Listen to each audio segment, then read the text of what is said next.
আমি মিহিকা, ওনার present wife. Mister Ashutosh, যখন সুচির গুলি লাগে আর পিছনের কাঁচটা ভেঙে যায় তখন নিশ্চয়ই শব্দ হয়েছিল, আর আপনি আমাদের বলছেন আপনি কিছুই জানেন না। আসলে গাড়ির মধ্যে খুব জোরে মিউজিক সিস্টেম বাজছিল আর সুচি ঘুমিয়েছিল। আমি কিচ্ছু বুঝতে পারিনি। ওই লোকটা কিছু জিনিস বিক্রি করতে এসেছিল। ও যখন আমাকে বলল তখন আমি বুঝতে পারলাম কি সুচি। গাড়িতে মিউজিক চলছিল আর সুচি ঘুমিয়ে পড়েছিল। অদ্ভুত, প্রায়শই লোকেদের ঘুম একটু আওয়াজেই ভেঙে যায়, আর এত লাউড মিউজিকে সুচি ঘুমোচ্ছিল। স্যার, আপনাদের কথা থেকে বোঝা যাচ্ছে যে আপনারা আমাকেই সন্দেহ করছেন। স্যার, আমি এটা কেন করব? সুচি আর আমার ডিভোর্স নিশ্চয়ই হয়েছিল, কিন্তু আমরা ভালো বন্ধু ছিলাম আর আমাদের যোগাযোগও ছিল। আপনি আপনি দীনেশকে জিজ্ঞাসা করে নিন। দীনেশ? স্যার, আমি সুচির ভাই। ও ঠিকই বলছে স্যার, ডিভোর্সের পরেও ওর আর সুচির মধ্যে খুব ভালো সম্পর্ক ছিল, কখনো কোনো ঝামেলা হয়নি। আচ্ছা, তো আপনারা আপনারা কোথায় যাচ্ছিলেন বলুন তো? আমাদের মেয়ে রুহি বোর্ডিং স্কুল থেকে ফিরছিল। তাহলে এই সুচি কি গাড়িতে ওঠার পরেই ঘুমিয়ে পড়ে নাকি পরে? স্যার, ব্যাপারটা হলো আমাদের মধ্যে একটু আগে ঝগড়া হয়েছিল। আশুতোষ, রুহি স্কুল খুব ভালো, এই স্কুল চেঞ্জ করার কোনো দরকারই নেই। সুচি, এই স্কুলটার টাকা পয়সা খুব বেশি, আমি এর ফিসটা জোগাড় করতে পারবো না। কিন্তু আমি করতে পারি, আর আমি আমার মেয়ের এডুকেশনে কোনো কম্প্রোমাইজ করব সুচি, না। আমি তোমার থেকে টাকা নিতে পারবো না। কেন? ও, তোমার মেয়ে লিগো চলে আসে, তাই না? যে আমি তোমার থেকে বেশি ইনকাম করি। জানো, আমাদের ডিভোর্সের কারণ এটাই, যে একটা মেয়ে একটা ছেলের থেকে বেশি ইনকাম করে। সাফল্যটা মনের ব্যাপার, এটা স্বামী স্ত্রীর প্রতিযোগিতা নয়। তোমার সাথে কোনো তর্ক করতে চাই না, না এই ব্যাপারে কোনো কথা বলতে চাই। রুহি এই স্কুলেই থাকবে। তারপর আমাদের মধ্যে আর কোনো কথা হয়নি। আমার মনে হয়েছিল ঘুমিয়ে পড়েছে। আচ্ছা, এই যখন ঝগড়া হচ্ছিল তখন গাড়ি কোথায় ছিল, মানে কোন এলাকায়? স্যার, লিংক রোডের সিগন্যালে, কেপি থিয়েটারের পাশেই। আর তারপর কোন রাস্তায় গেছিলেন আপনারা? সেখান থেকে স্যার আমি লেফট নিলাম, ওই সামনে ফ্লাইওভারটা আর দেখে। সোজা এখানে চলে এসেছেন? হ্যাঁ স্যার। তার মানে প্রায় 2 কিলোমিটার এই গাড়িটা চলেছে। তার মানে 2 কিলোমিটারের মধ্যেই কোথাও গুলি চলেছে সুচির উপরে। পঙ্কজ, একটা কাজ করো তো, কেপি থিয়েটার থেকে এইখানে 2 কিলোমিটার অবধি চেক করে দেখো তো, যদি কোথাও কিছু প্রমাণ পাওয়া যায়, মানে কোথাও কাচের টুকরো পড়েছে কিনা দেখে নিও, ঠিক আছে? আর হেঁটে যেও। 2 কিলোমিটার স্যার? হেঁটে যাও। গুলিটা অদ্ভুত অ্যাঙ্গেল থেকে লেগেছে, এই নিচে, মানে গুলিটা উপর থেকে নিচে এসেছে, মানে যে গুলি চালিয়েছে তার হাত উঁচু করতে হয়েছে ফায়ার করার সময়। খোলা রাস্তায় কেউ গুলি মেরেছে আর কেউ দেখেনি? হতে পারে খুনি একটু দূরে ছিল, তাও গুলি করা খুবই মুশকিল ছিল এই চলন্ত গাড়িতে, আর তাও তখন যখন খুনি হয়তো গাড়িতে বা কোনো বাইকে ছিল। তবে এইভাবে গুলি করাটা কিন্তু সহজ নয় দয়া।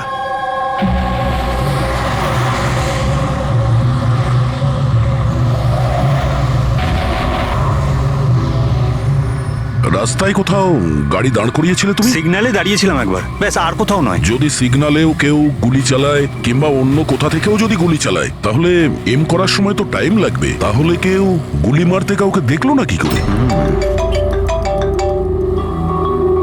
হ্যালো? হ্যাঁ স্যার, ঠিক আছে স্যার, আমরা পৌঁছাচ্ছি। কি হয়েছে? এসিপি স্যারের ফোন ছিল, আর একটা লাশ পাওয়া গেছে কামরি ব্রিজের নিচে।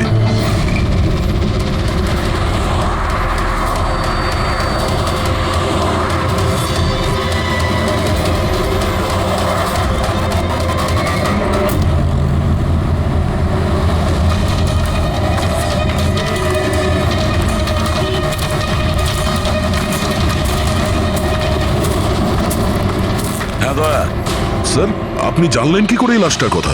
লোকাল পুলিশের কাছে আশেপাশের লোক কমপ্লেন জানিয়েছে, 2 ঘন্টা আগেই লাশ দেখেছে। মাথার পিছনে একটা চোট আছে আর পিঠের পিছনেও একটা গুলির চিহ্ন আছে। স্যার, একটা কথা মাথায় ঢুকছে না, কেউ একে এখানেই মেরেছে নাকি অন্য কোথাও মেরে এখানে নিয়ে এসেছে? দেখতে হবে ফেডরিক। স্যার, রাস্তায় একটা বাইক পাওয়া গেছে, আমার মনে হচ্ছে এই লোকটারই বাইক হবে।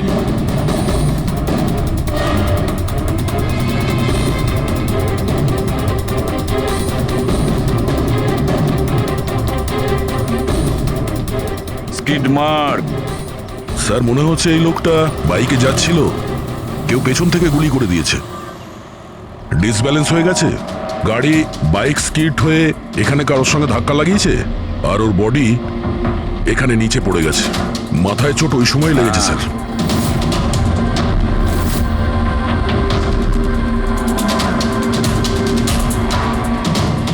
স্যার হ্যাঁ কিছুতেই বুঝতে পারছি না এই লোকটা কে। এর কোনো রকম আইডেন্টিফিকেশন নেই। আমি মিসিং পার্সনস ব্যুরোতে জিজ্ঞেস করে দেখবো কি? ফেডরিক, এত তাড়াতাড়ি কেউ মিসিং পার্সনস ব্যুরোতে রিপোর্ট করে না। একটা কাজ করো, আরটিওতে গিয়ে এই বাইকের রেজিস্ট্রেশন চেক করো। ওখানেই সমস্ত ডিটেলস পাওয়া যাবে যে মালিক কে। ওই কেসটার ব্যাপারে কি হলো কিছু জানতে পারলে? না স্যার, খুব অদ্ভুত কেস। বুঝতে পারছি না গুলি কে চালিয়েছে আর কোথা থেকে। পুরো এলাকাটা খুঁজে দেখেছি স্যার, কিন্তু কিচ্ছু পাইনি। ট্রাফিক পুলিশরা কি বলছে?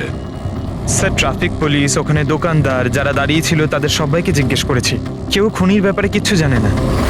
তাহলে সূচির ওপর গুলি চললো কোথা থেকে?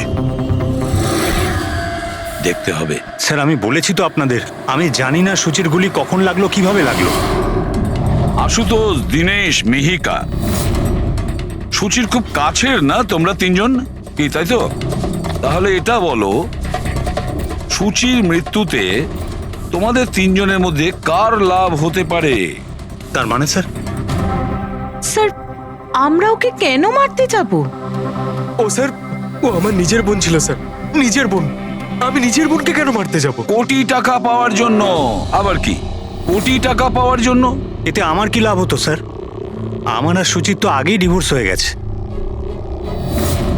হতে পারে ডিভোর্সই ওই কারণটা।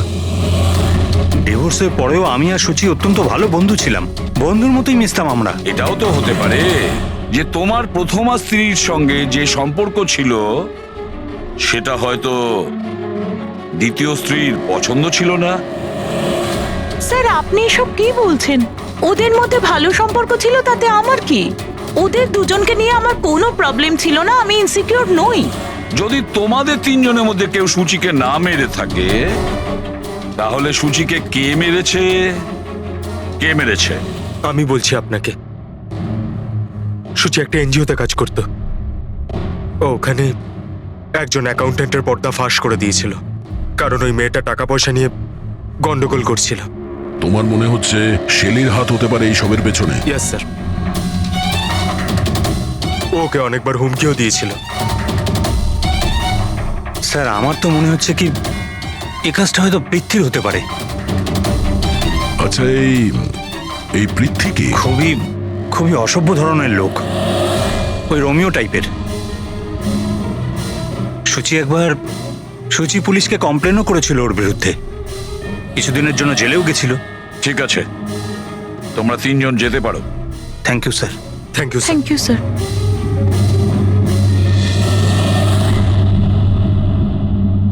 স্যার তিনজনকেই বিশ্বাস হচ্ছে না। এই তিনজনের ওপর কড়া নজর রাখো। আর দয়া, স্যার, শেলি আর পৃথ্বী, ওদের দুজনকে ব্যুরোতে ডাকো। স্যার, হ্যাঁ, আরটিও থেকে বাইকের মালিকের খবর পেয়ে গেছি। স্যার পৃথ্বী আর শেলির ফোন আনরিচেবল আসছে, তাই আমি ফ্রেডিকে বলেছি ওদের মোবাইল ফোনটা ট্রেস করতে। এ তো আমাদের ডেলিভারি বয় বিবেক। স্যার আমাদের বাইক তো ওই চালাতো। স্যার ওকে কে মেরে দিল? সেটা খোঁজারই চেষ্টা করছি। আচ্ছা, এই বিবেকের কারোর সঙ্গে কোনো শত্রুতা ছিল কি? না স্যার, ও তো খুবই সাদাসিধে ভালো ছেলে ছিল। কবে থেকে কাজ করছিল এখানে? গত 1 মাস ধরে রাজস্থান থেকে এসেছিল, খুব পরিশ্রমী ছিল। স্যার ও তো শহরে কাউকে চিনতও না। এ কোথায় যাচ্ছিল ডেলিভারি করতে? কোথাও নয় স্যার, আজ তো ওর ছুটি ছিল, ওই জন্য আমার বাইক নিয়ে ঘুরতে বেরিয়েছিল। আচ্ছা, ওর বাড়ির অ্যাড্রেস দিতে পারবেন? স্যার ওর বাড়ির অ্যাড্রেস তো নেই, ও এই দোকানেই শুতো। আচ্ছা, জিনিসপত্র কিছু? স্যার এই ওর একটা বাক্স আছে। এটা?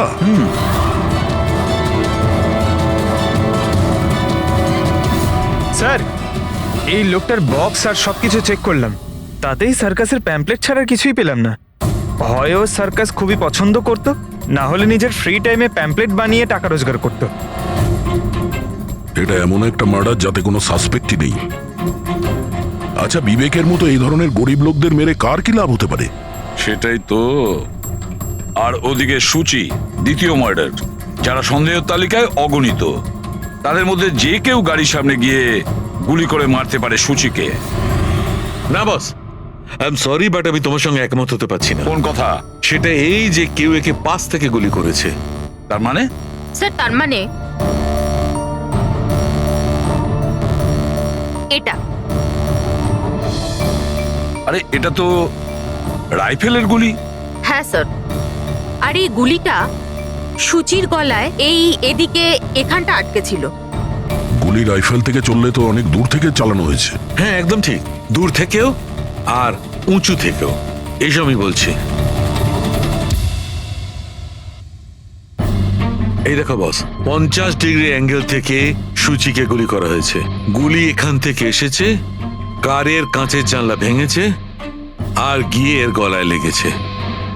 এই গুলি যে অ্যাঙ্গেল থেকে চলেছে ডক্টর, কত দূর থেকে চলেছে এই গুলিটা? এই ধরো 70 ফিট দূর থেকে। তার মানে কোনো উঁচু বিল্ডিং থেকে চালানো হয়েছে। সে তৈরি হয়ে বসেছিল বিল্ডিং এর ওপরে গুলি চালানোর জন্য।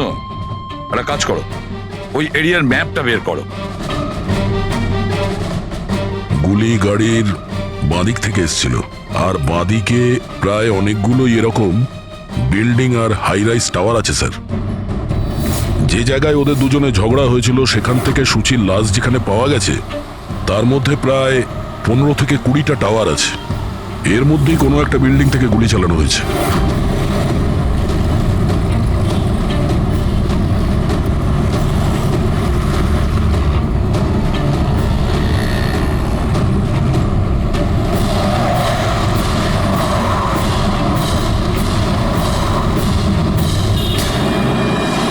বাস ঠিক আছে।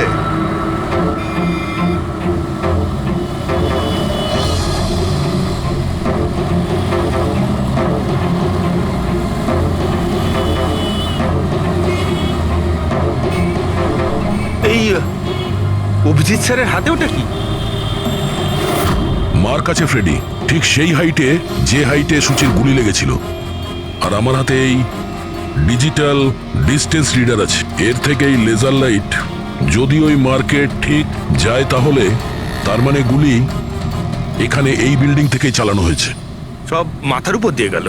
ঠিক আছে, এটা এখনই করে দেখছি। হ্যাঁ দয়া, আমি তৈরি। ওকে অভিজিৎ, একটু ডান দিকে এসো, ডান দিকে। হ্যাঁ ঠিক হালকা আছে। হ্যাঁ একটু বাঁদিকে। ব্যাস ব্যাস ব্যাস, ঠিক আছে। একটু পেছনে, একটু পেছনে। দেখেছো, এই লেজার ঠিক ওই মার্কে হিট করছে না, হিট করছে না ওখানে। গুলি এখান থেকে চালাইনি স্যার। এক্স্যাক্টলি। আরে স্নাইপারের কাছে অত সময় ছিল না নিশানা ঠিক করার জন্য যখন ও সূচিকে গুলি চালিয়েছিল। একটা কাজ করি, অন্য কোনো বিল্ডিং এ যাই। ঠিক আছে চলো।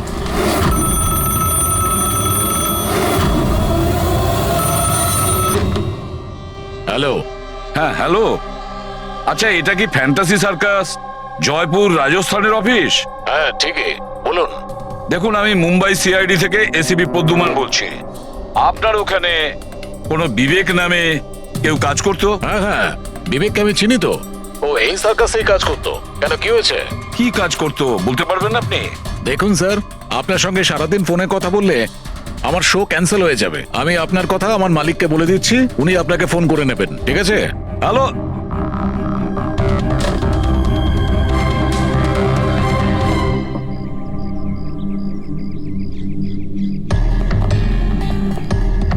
অদ্ভুত স্যার, বিল্ডিং এ কোনো গাড়ি দেখলাম না। মনে হয় গুলি এখান থেকেই করা হয়েছিল। দেখছি। হ্যাঁ অভিজিৎ, রেডি আছো?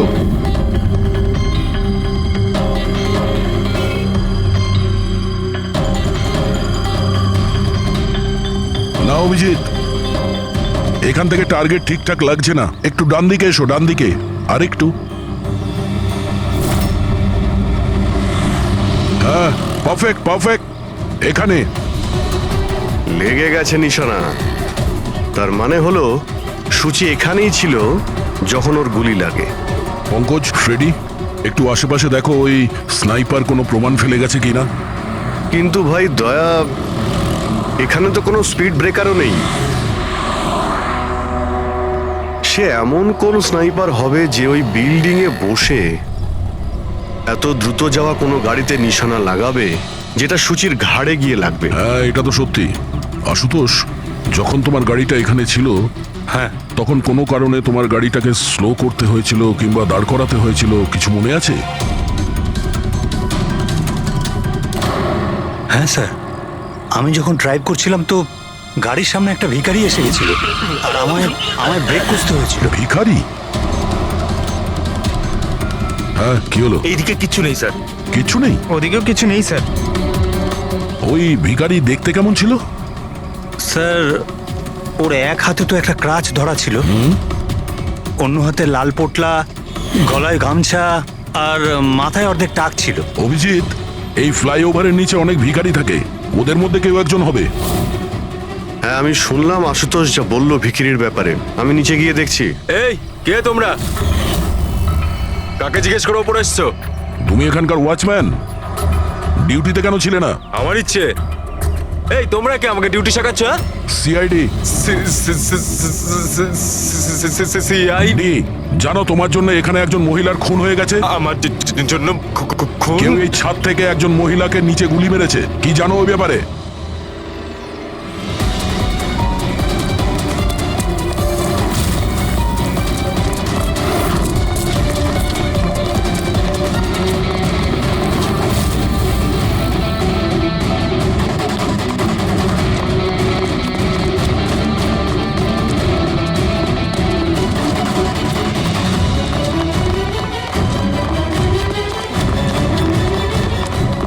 এই দাঁড়া বলছি। স্যার স্যার আমি কিছু করিনি স্যার। স্যার আমাকে ছেড়ে দিন স্যার, আমি কিছু করিনি। কিচ্ছু করিসনি, কিচ্ছু করিসনি তুই। চল। আমি ভয় পেয়ে গেছিলাম স্যার। কেন ভয় পেয়েছিলি? কি জানিস এই খুনের ব্যাপারে? স্যার আমি টাকা নিয়েছিলাম, কিন্তু এটা বলেনি যে ও কাউকে খুন করতে চলেছে স্যার। কে ছিল ওই লোকটা? আগে কোনোদিনও দেখিনি স্যার। ও বলেছিল যে ও বিল্ডিং এর ছাদে গিয়ে ওর গার্লফ্রেন্ডকে প্রপোজ করতে চায়। স্যার ও 2 ঘন্টার জন্য 15,000 টাকা দিয়েছিল স্যার। আমি তো এত টাকা এক মাসেও কামাইনি স্যার কোনোদিনও। স্যার ও হেলমেট পরেছিল আর চোখে চশমাও ছিল।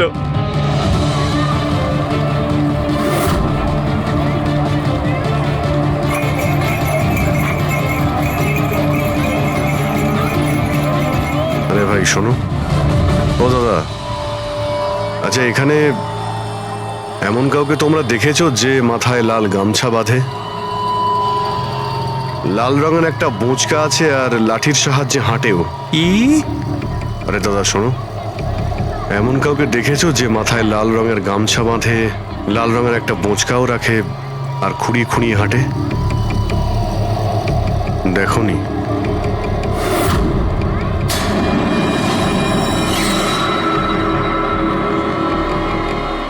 আরে ভাই শোনো, আরে ভাই শোনো, একটু কথা আছে। এই যে আরে এই, কি করছো ভাই? দাঁড়াও। আরে ভাই দাঁড়াও।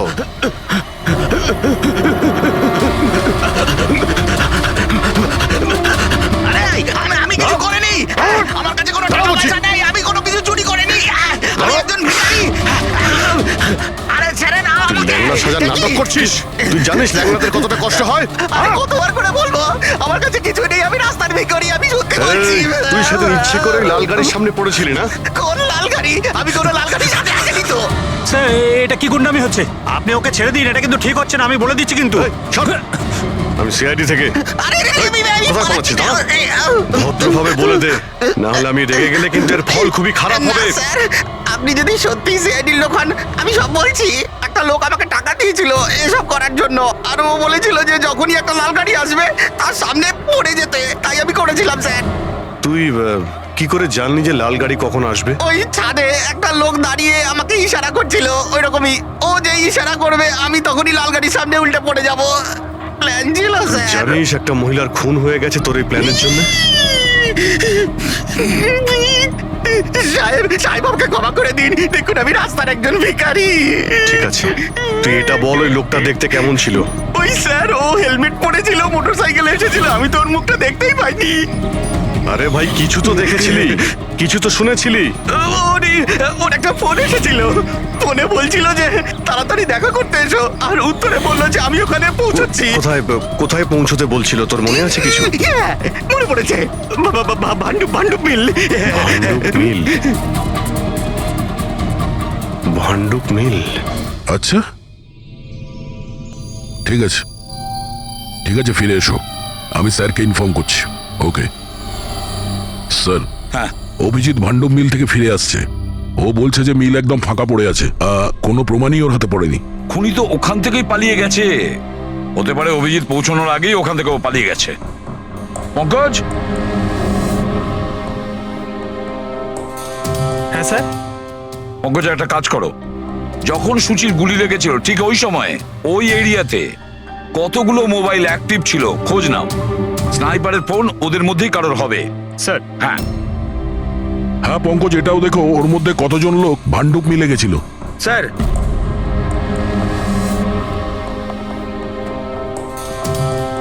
স্যার এ হলো শৈলী, এনজিওর অ্যাকাউন্টেন্ট। সুচি একটা এনজিওতে কাজ করত।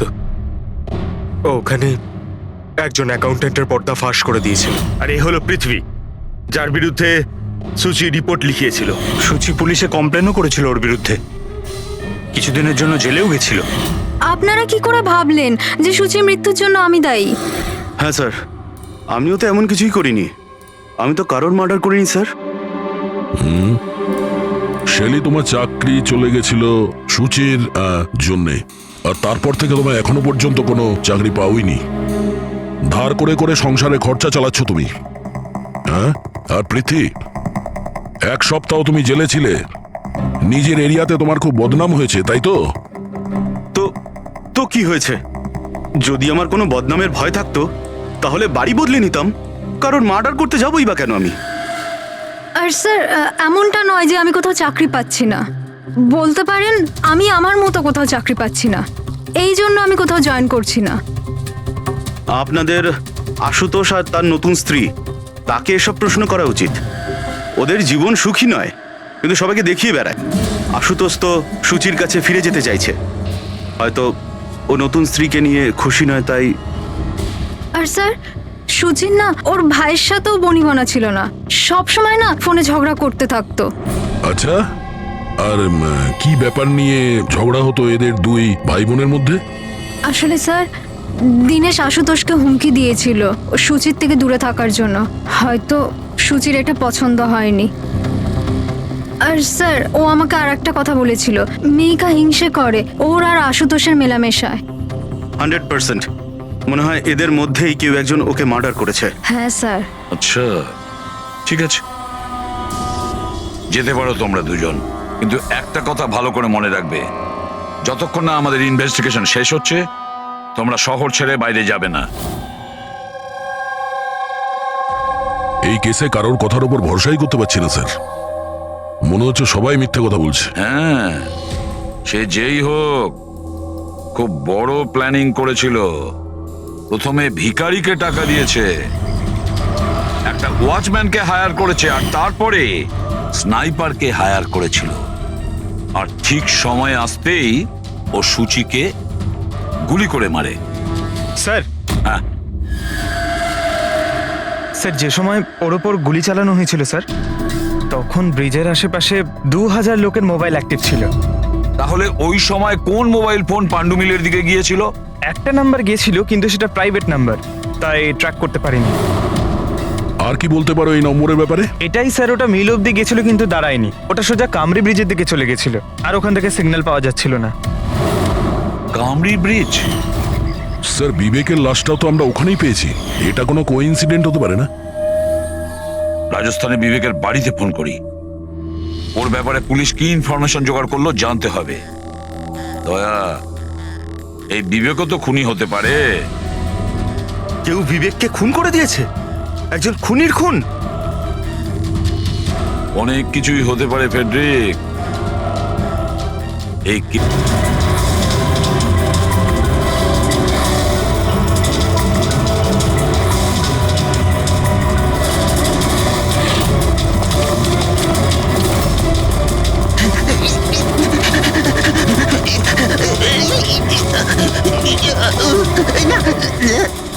আরে তুই বারবার পালাস কেন? হ্যাঁ, বারবার আপনারা আমার পিছনে পড়ে আছেন কেন? পিছনে তোর পড়ে সঙ্গে আছেন কথা কেন? আছে। আমি কিছু কথা বলতে চাই না। অনেক হয়ে গেছে স্যার, আপনারা আমাদের এইভাবে বিরক্ত করতে পারেন কেউ না। তোমাদের জ্বালাতন করছে না, আমরা নিজেদের কাজ করছি। যাও। কিছু শুনতে চাই না, যান এখান থেকে। আরে একজনের খুন হয়েছে, তোমরা কি বুঝতে পারছো না? তা কি হয়েছে? আমরা কি খুন করেছি নাকি?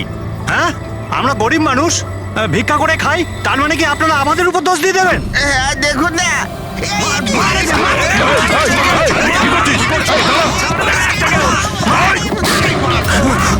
অভিজিৎ, তুমি ঠিক আছো?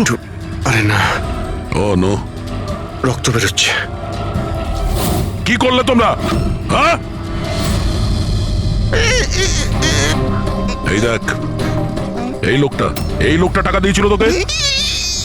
স্যার ও মারা গেছে। হ্যাঁ, ও মারা গেছে। ভালো করে দেখ, এটা কি সেই লোকটা যে তোকে গাড়ির সামনে করতে বলেছিল? একটু জুম জুম করুন।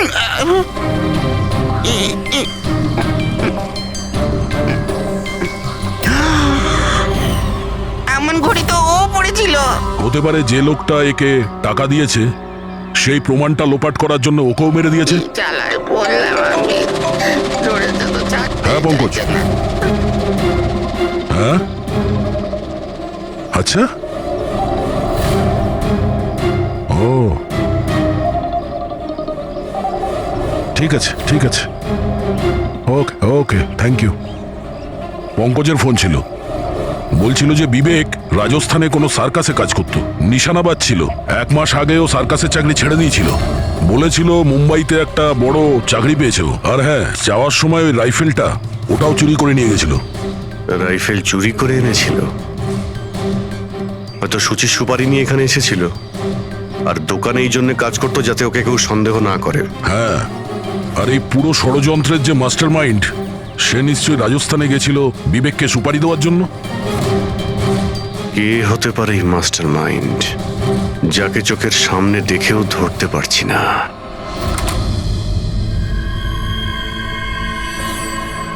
আরে মিস্টার আশু।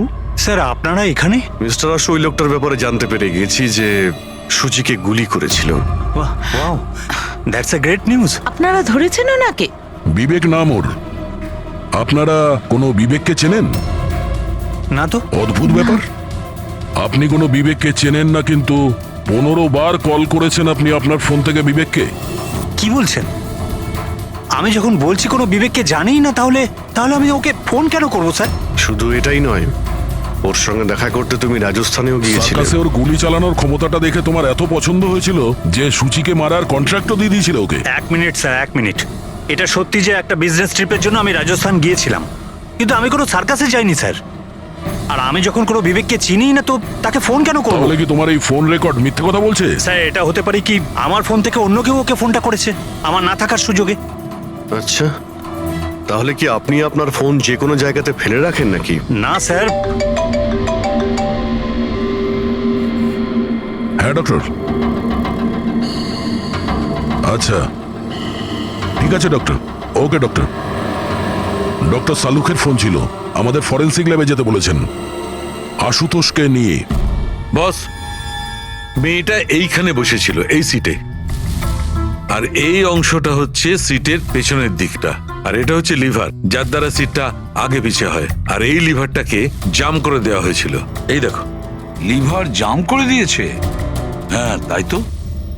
বাস এইটুকুই স্যার, সেই জন্য আপনি আমাদেরকে ডেকে আনলেন? পঙ্কজ, তুমি একটু আমার কথাটা শোনো। সূত্র এইটা নয় যে লিভারটা আটকে দেওয়া হয়েছে, সূত্রটা এই যে এটাকে জেনে বুঝে আটকে দেওয়া হয়েছে। কিন্তু স্যার, কেউ জেনে বুঝে সিটটাকে খারাপ করবে কেন? এটাও তো আমরাও ভাবছিলাম। আশুতোষ, তোমার এই গাড়ির সিট কবে থেকে এরকম হয়ে আছে? মানে কবে থেকে পেছনে আটকে আছে? স্যার, পরশু রাত অবধি তো ঠিক ছিল, কিন্তু কাল সকালে যখন বেরোলাম তখন রিক্লাইন কাজ করছিল না। আমার হাতে ঠিক করার মতো অত সময় ছিল না বলে এমনি বেরিয়ে গেলাম। ডক্টর সালুখে, সিটটা খারাপ হওয়া এই কেসটার সাথে কি সম্পর্ক? সম্পর্ক আছে ফ্রেডি। সম্পর্কটা হচ্ছে এইটা যে খুনি চাইছিল সিটটা পেছনে হেলে থাকে, সুচির পজিশনটা এইরকম থাকবে পেছনের দিকে। স্যার, ও যদি সামনে বসতো বা পেছনে বসতো তাতে খুনির কি এসে যায়? খুনির তো গুলি করারই ছিল। পঙ্কজ, তুমি এক কাজ করো, এখানে তুমি গাড়ির সিটটায় বসো। সারিকা, তুমি সুচির জায়গায় বসো। এবার ধরে নাও আমি সুচি। আমি যখন এই সিটটায় বসেছিলাম তখন আমার মাথাটা এরকম ছিল। বস, সুচির এইভাবে বসার সুবিধাটা খুনি তখনই পাবে যখন ওর এম সুচি নয়, ড্রাইভিং সিটে বসা লোকটি হবে, মানে আশুতোষ হওয়ার কথা। কিন্তু আশুতোষকে কোনো কারণে খুব ব্রেক চাপতে হয়, ব্রেকের কারণে ঝটকা লাগে, আর সেই ঝটকায় সুচি ঝুঁকে যায়। আর বস, আশুতোষকে লাগার পরিবর্তে সুচির গুলি লাগে। স্যার, তার মানে আশুতোষ খুনি নয়, কিন্তু কেউ ওর খুন করতে চাইছিল। দয়া,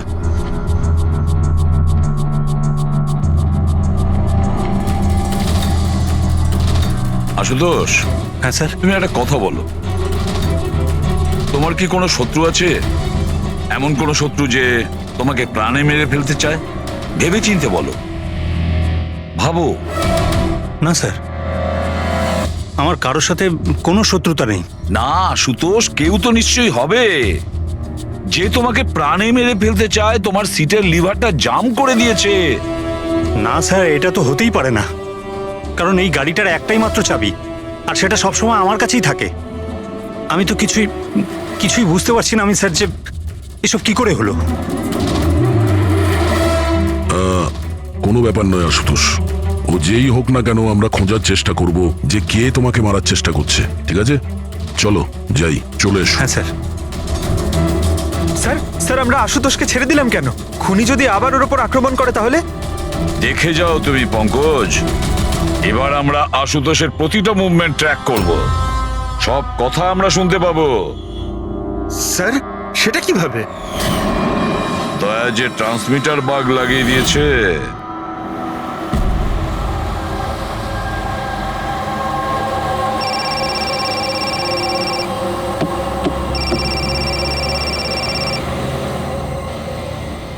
হ্যালো, হ্যাঁ বলো। আচ্ছা, ওকে, চলে এসো বাড়িতে। ওখানে? কিন্তু ওই জায়গাটা তো বন্ধ না? ঠিক আছে।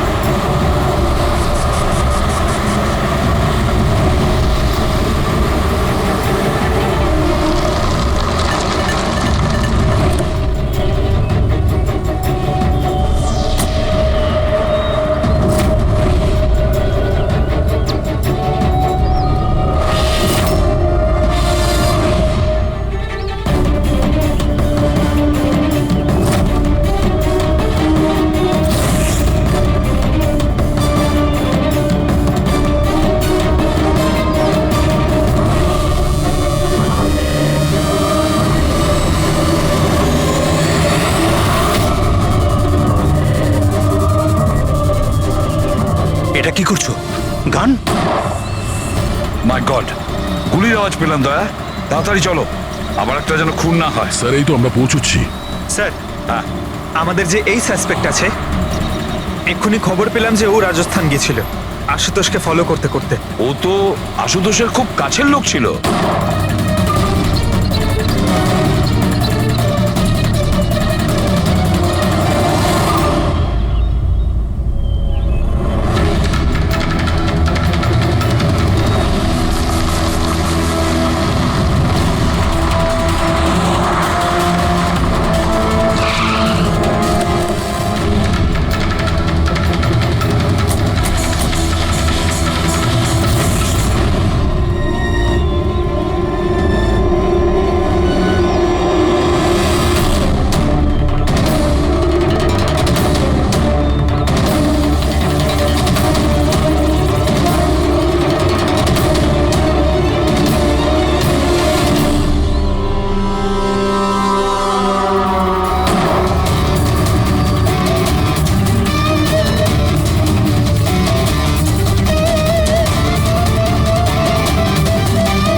দিনেশ, স্যার, আমি সুচির ভাই। মরে গেছে স্যার। আমি কিছু করিনি স্যার, এই আমাকে মারতে চেয়েছিল। এই আমায় মারতে চেয়েছিল। কেন মারতে চেয়েছিল এ? স্যার, এর মনে হতো যে এর বোনের সর্বনাশের জন্য আমিই দায়ী। বিয়ের পর সুচি ডিপ্রেশনে চলে গেছিল, আর তাইও নিজেই নিজেকে মারারও চেষ্টা করেছিল। আর এই সমস্ত আমি কিছুই জানতাম না স্যার, একদমই জানতাম না। আর আমার এই না জানার কারণেই এই দুজনের মৃত্যুর কারণ আমি হয়ে গেলাম স্যার, এটা সম্পূর্ণ না জানার কারণে।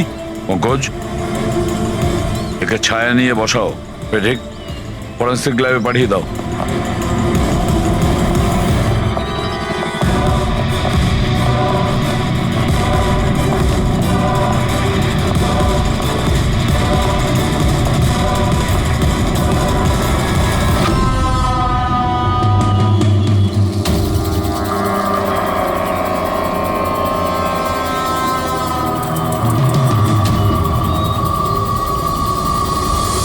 গল্পে একটা নতুন টুইস্ট। আশুতোষ,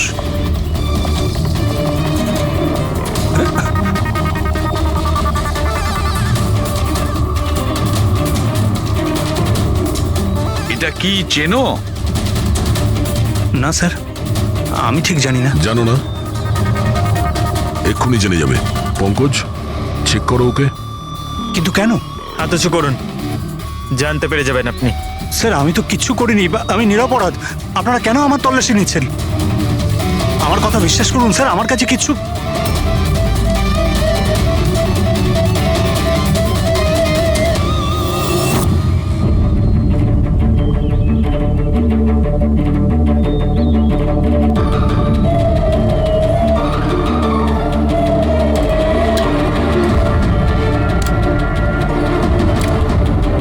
স্যার এই নিন ও রাবার বুলেটস। আমি জানি না স্যার যে এর থেকে কি প্রমাণ হচ্ছে। কি প্রমাণ হয়? হ্যাঁ, তুমি এই বন্দুক দিয়ে দিনেশের খুন করেছো, আসল বুলেট দিয়ে। হ্যাঁ, তাহলে এই গানটা কি করে এলো তোমার কাছে? আর ওই নকল রাবার বুলেট, ওটা কি করে ফায়ার হলো আর কখন? স্যার প্ল্যান আমিই করেছিলাম, A to Z পুরো প্ল্যান আমার। সুচির মৃত্যু, দিনেশের মৃত্যু, আর ওই প্ল্যানটাও এই জন্য যে আপনাদের মনে হয় যে সুচির মৃত্যুটা ভুল করে হয়েছে, কিন্তু আসল টার্গেট আমিই ছিলাম। আর আপনাদের সন্দেহ যাতে দিনেশের উপর যায়, কিন্তু সমস্ত প্ল্যানটা নষ্ট হয়ে গেল, সবকিছু জ্বলে গেল। কেন মেরেছো তুমি সুচিকে? সুচিকে মেরে তুমি কি পেলে? সুচি আমার মেয়ে রুহিকে নিয়ে চিরকালের জন্য দেশ ছেড়ে চলে যেতে চেয়েছিল, আর এই কথাটাও আমার কাছে লুকিয়ে ছিল। আপনারাই বলুন স্যার, আমার একমাত্র মেয়েকে নিজের থেকে দূর কিভাবে করতে দিতাম? আর সেই জন্য তুমি বিবেক মানে একজন শার্প শুটারকে টাকা দিয়েছো নিজের স্ত্রী সুচিকে মেরে ফেলার জন্য, আর যেই ও তোমার কাজ শেষ করেছে ওকেও মেরে দিয়েছো। তুমি দিনেশকে কি এমন কথা বলেছিলে যে ও মারার জন্য তোমাকে এখানে চলে এলো? আমি আমার ওয়াইফকে দিনেশের কাছে পাঠালাম। কি? হ্যাঁ দিনেশ, আমি এক্ষুনি জানতে পারলাম যে আশুতোষই তোমার বোনকে মেরেছে, আর ও তোমাকেও মারতে চায়। না না, আমি ওকে ছাড়বো না, মেরেই ফেলবো আমি ওকে। দিনেশ, পাগল হয়ে গেছো নাকি? খুন করবে তুমি? ও আমার বোনকে মেরে ফেলেছে, আমি ওকে ছাড়বো না। আমার বোনকে এভাবে মেরে ফেলার আগেও একবারও ভাবলো না। না, যাই হয়ে যাক না কেন আমি ওকে ছাড়বো না, দিনেশ, আমি ওকে কিছুতেই দিনেশ, ছাড়বো না। দাঁড়াও, আমার কথা শোনো। আর সুযোগ পেয়ে ওর বন্দুকটা বদলে দিল। তাহলে দিনেশ তোমার উপর যে গুলিটা চালাচ্ছিল সেটা নকল ছিল? হ্যাঁ, মারপিটের সময় আমি ওই গানটা বদলে দিয়েছিলাম, যাতে আপনাদের মনে হয় কি আত্মরক্ষার জন্য আমি দিনেশকে মেরেছিলাম, আর আপনাদের সামনে আমি নিরপরাধ বলে সাব্যস্ত হই। কি রেখে গেলে তোমার ছেলের জন্য? না মা না বাবা। ওই সন্তানকে পাওয়ার জন্য তুমি ওরই মাকে মেরে ফেলেছো, আর এই অপরাধে তুমিও আজীবন জেলের গড়াদের পেছনে থাকবে। বলো আশুতোষ, কি পেলে তুমি নিজের ছেলেকে এভাবে অনাথ করে?